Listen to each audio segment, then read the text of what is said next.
गांव में एक यशोधर नाम का किसान अपनी पत्नी रानी के साथ रहता था। यशोधर की पत्नी रानी के चेहरे से लेकर पूरे शरीर पर बहुत सारे फोड़े हो रहे थे, जिस कारण उसे गांव में सब फोड़ों की दुकान कहकर बुलाते थे और गांव में रानी को कोई भी पसंद नहीं करता। सब लोग उससे दूर रहते थे। हाँ, थू थू थू। पता नहीं सुबह सुबह किस मनुष्य का मुंह देख लिया। पता नहीं अब दिन कैसे अच्छा जाएगा।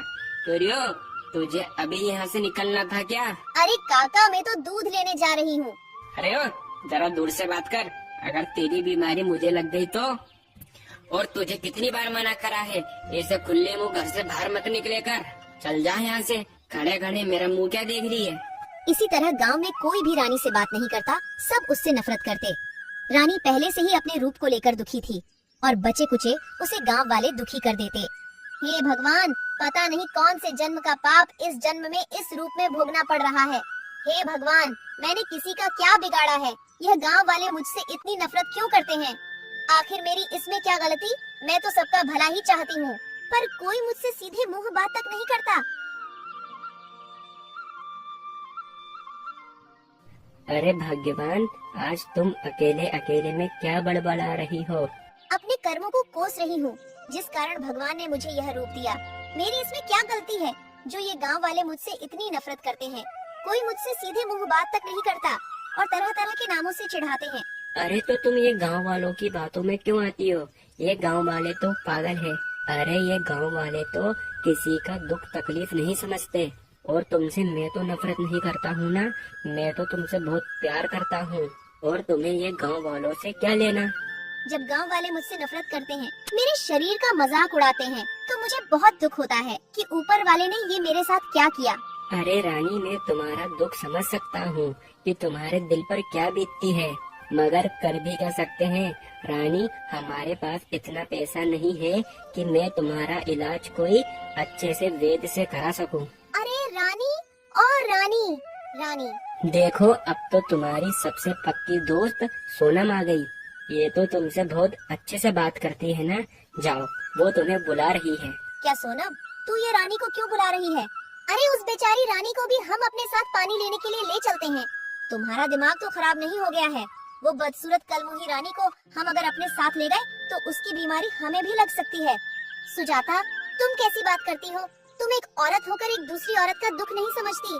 अभी रानी की स्थिति ठीक नहीं है। ऐसी स्थिति में हमें उसका साथ देना चाहिए या उससे दूरी बनाना चाहिए? इतने बीच में रानी वहाँ आती है। अरे वाह रानी, आज तो तुम्हारी साड़ी तुम्हारे ऊपर बहुत अच्छी लग रही है। क्या खाक अच्छी लग रही है, बदसूरत कहीं की।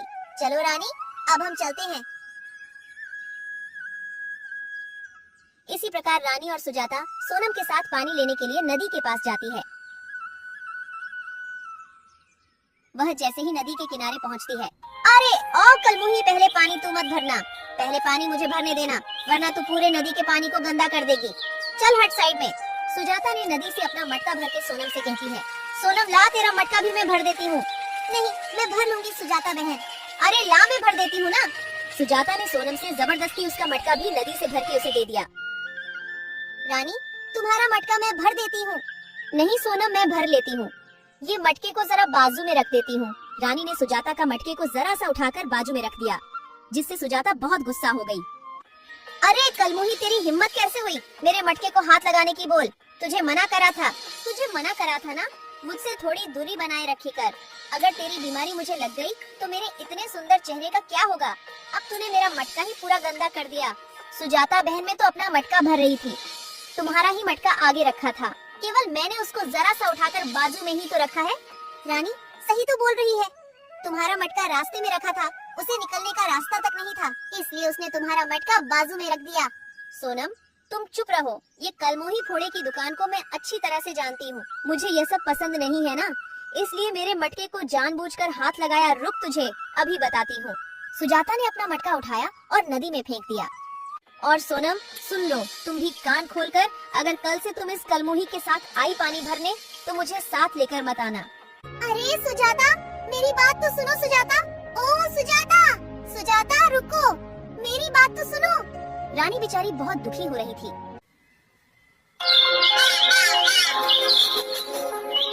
फिर सुबह यशोधर से मिलने उसका बचपन का एक दोस्त आया था। अरे हरिदास, अब तो तुम कितने बड़े हो गए हो और मुझसे कितने दिन बाद मिलने आए हो। तुम तो अपने दोस्त को ही भूल गए। क्या करूं यशोधर, खेती से फुर्सत नहीं है, दिन भर काम करके समय निकल जाता है। तो आज समय निकाल कर मैं तेरे पास आया हूँ। मैंने सुना यार तूने शादी कर ली, मेरी भाभी से मुझे तो मिला। हाँ क्यों नहीं।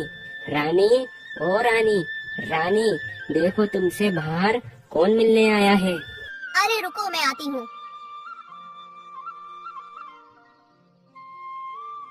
रानी, रानी इससे मिलो, ये मेरे बचपन का मित्र हरिदास। हम दोनों एक साथ एक ही कक्षा में पढ़ते थे।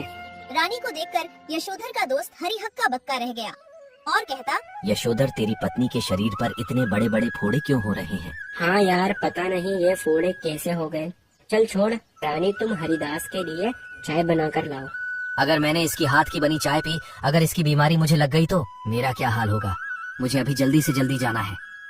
मैं चाय फिर कभी पीऊंगा, ठीक है मैं चलता हूँ। रानी समझ तो गई थी कि यशोधर का दोस्त चाय क्यों नहीं पी रहा है, मगर वह बेचारी क्या करती। इतने में रानी का पति कहता है, अरे रानी, तुम खड़े खड़े क्या सोच रही हो? आज तुम्हें अपनी सहेलियों के साथ पानी भरने नहीं जाना है क्या? हाँ बस जाती हूँ, सोनम और सुजाता आती ही होगी। हाँ तो जाओ, वो आती ही होगी। जैसे ही रानी बाहर निकलकर देखती है तो क्या सोनम और सुजाता आज रानी को लिए बगैर ही दोनों नदी से पानी भरकर लेकर आ चुकी थी। ये सब देखकर रानी और भी दुखी हो जाती है और फिर अकेली ही पानी भरने को नदी की ओर जाने लगती है। ये ऊपर वाले ये कैसी जिंदगी दी है, इससे बेहतर है कि मैं मर जाऊं। एक तो अपने मेरे माँ बाप भी छीन लिए हैं और पता नहीं कैसा रोक दिया है। ऊपर वाले जिस कारण मुझसे कोई भी सीधे मुंह बात तक नहीं करते, लोग मुझसे नफरत करते हैं। इतने में रानी का मटका अचानक से नदी के अंदर गिर जाता है। अरे बाप रे बाप, मेरा तो मटका नदी में गिर गया। अब मैं पानी कैसे लेकर जाऊंगी घर? मेरे जीवन में कितनी विपत्तियां आ रही हैं। ये मटके को भी अभी गिरना था। अचानक से पानी में से जल देवी बाहर आती है। तुम कौन हो बेटी? कितनी सुंदर दिखती हो और तुम इतनी दुखी क्यों हो रही हो? मैं जल देवी हूँ, बताओ तुम्हें क्या तकलीफ है? मैं तुम्हारी क्या मदद कर सकती हूँ? देवी, मैं बहुत बदकिस्मत हूँ। मेरे जीवन में अभी कुछ भी सही नहीं चल रहा। एक तो पहले से ही अपने यहाँ फोड़ों से भरा शरीर को लेकर दुखी हूँ। देवी, कोई भी मुझसे गांव में सीधे मुंह बात नहीं करता, सब मुझसे नफरत करते हैं। यही सोच विचार करते करते मेरा मटका यह नदी में जा गिरा। बताओ, ये लो सुंदरी, ये तुम्हारा मटका। नहीं देवी, मेरा मटका ये वाला नहीं है। तो फिर ये वाला है। देवी, मेरा मटका यही वाला है। क्या ये लो, ये दोनों मटके तुम ले लो। ये मटका सोने का है। रानी ने देवी से दोनों मटके ले लिए और फिर देवी माँ के जादू करते ही रानी की फोड़े सभी गायब हो गए। मुझे इतना आराम क्यों लग रहा है? तुम कितनी ईमानदार हो। तुमने सोने का मटका अपनाया नहीं जो तेरे शरीर पर फोड़े हो रहे थे। वाह, सारे फोड़े मैंने हर लिए हैं। आज से तुझे मैंने नया जीवन दान दिया। मैं तुझसे बड़ी प्रसन्न हुई। तूने सोने का मटका लेने से इनकार कर दिया। तूने केवल अपना ही मटका चुना और रानी की खुशी का कोई जवाब नहीं था। वो जल्दी से अपने घर जाती है। रानी अपने पति को सारी बात बताती है। रानी और यशोधर की खुशी का कोई जवाब नहीं था। रानी और देवी माँ की बात पूरे गांव में फैल गई और यहाँ सुनते ही सुजाता और सोनम रानी के घर पर आती है। अरे रानी, अब तो तुम पहले से भी कई ज्यादा खूबसूरत लग रही हो। तुम कितनी किस्मत वाली हो जो तुम्हें जल देवी ने साक्षात दर्शन दिए। बहुत खुशी की बात है। पर ये सब कैसे हुआ? तुम्हारे मुंह के फोड़े कैसे गायब हो गए? रानी ने जो उसके साथ हुआ वो सब सुजाता और सोनम को बता दिया। मुझे उन जलदेवी ने एक सोने का घड़ा भी दिया। यहाँ सुनते ही सुजाता को जलन हो रही थी। अब तो तुम्हारा चेहरा पहले की तरह हो गया। चलो हम पानी लेने के लिए चलते हैं। चलो रानी। फिर रात के समय सुजाता सोचती है, क्या मुझे भी रानी की तरह जलदेवी सोने का मटका दे सकती है? हाँ, क्यों नहीं दे सकती है। जब वो रानी को दे सकती है तो मुझे भी सोने का मटका दे सकती है। मगर जैसा रानी ने किया था ठीक वैसा ही मुझे करना होगा। कल मैं सुबह सोनम और रानी से पहले पानी लेने जाऊंगी, ठीक है?